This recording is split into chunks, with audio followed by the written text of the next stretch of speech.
I'm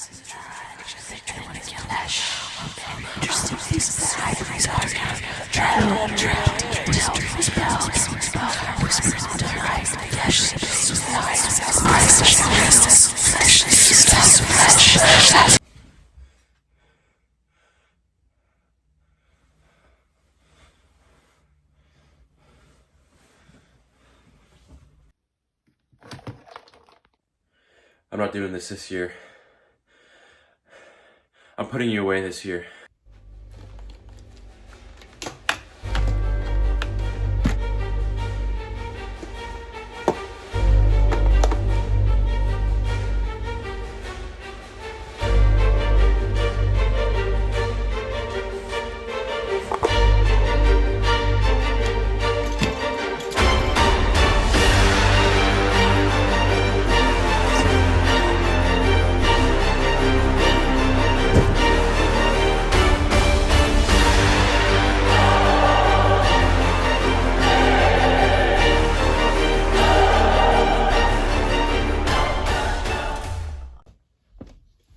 Hey Jack, are you gonna do a Christmas special again this year?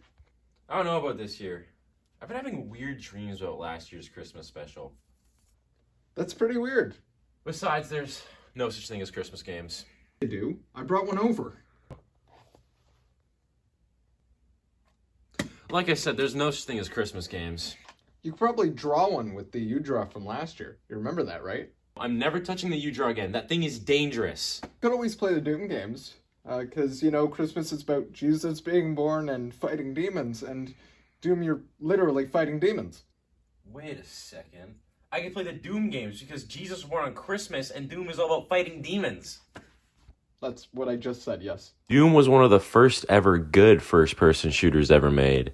First-person shooter games existed, but they looked like this. I want to puke looking at this thing. One of my favorite FPS series, Wolfenstein, was actually created 1 year before Doom, and it's also one of the first ever good first-person shooter games. When I say favorite first-person shooter series, I don't mean this gameplay, I mean the one released in the 2010s.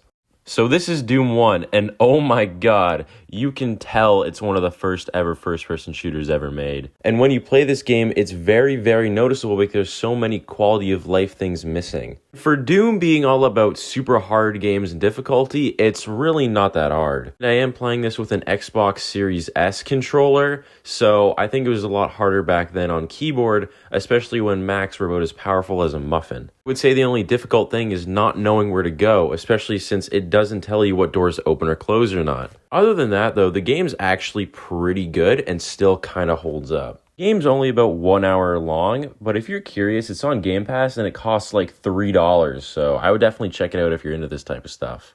Okay, so I'm just gonna keep this one short and say that Doom 2 just feels like a DLC pack for Doom 1. Now, of course, that's a very stupid thing to say because this game came out in 1993 when gaming sequels were still very confusing at the time. Man, just look at Zelda 2. It's the worst sequel of all time. Let this game just be an example of how bad sequels were in early stages of gaming. Now, is Doom 2 as bad as Zelda 2? No way, bucko. Doom 2 is a great game. The only problem is that it looks the exact same and plays the exact same. If you've played Doom 1, then you've played Doom 2. That's all it is. But they didn't know that back then, so I can just brush this off and just say that it's a pretty alright game. But this game is harder than Doom 1, so I'll give it that. Doom 64, this is a sequel. So the PlayStation got Doom 1 and 2 for the PS1, and Sega got Doom 1 for the Sega 32X. What did Nintendo get?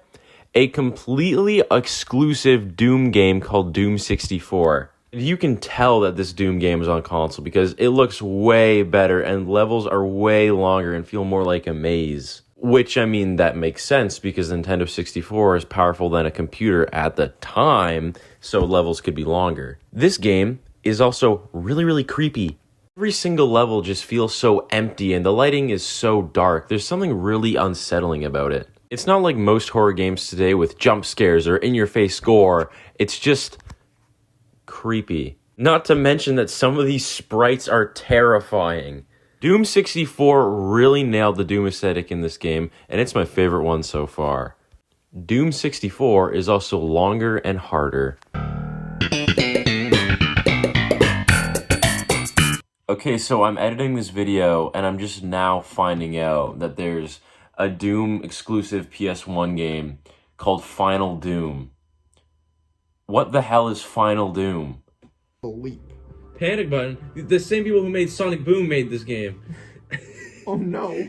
2004's Doom 3 is the first actual functional first-person shooter in this video. First of all, you can definitely tell that it's more modern, and this has Bethesda's fingers all over it. And like all games this time period, it's very slow to get into. I'm pretty sure it took us 15 minutes to actually hold a gun in this game. Doom 1 graphics. Doom 3 is just this, you know? Yeah, but that's Doom 1 graphics. This is just, like... You're playing Doom 1. In Doom... Do I really need to walk around this kitchen? But anyways, we stopped recording gameplay, and we played a bit more, and when you get into it, you get into it. Is this game hard? Totally, it's the hardest one in the series. But this game is also terrifying. The shrieks of demons is stuff I hear in my nightmares. Seeing every single person die around you and hearing their screams is one of my scariest gaming experiences. And when the demons fly at you, you already know that I'm about to crap my pants. So Doom 3 was kind of a weird return to Doom because it focused more on horror than actual hard rock music and difficulty. But I still enjoyed this game. So, that's all the Doom games. So, Give me the U-Draw!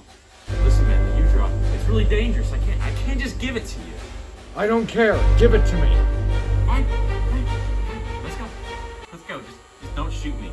Please. Please. Alright, hurry up.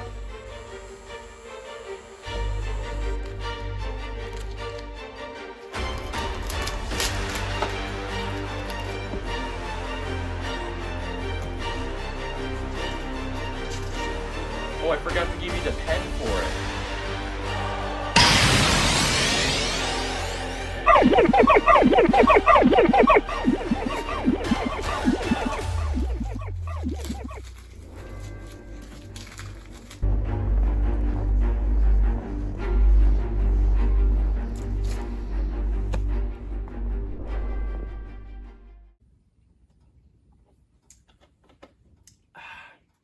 And so Jack Lagoon saved his Christmas by defeating the evil demon U-Draw.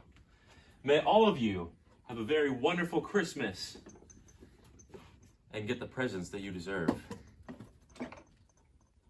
Go to Game Boy Advance.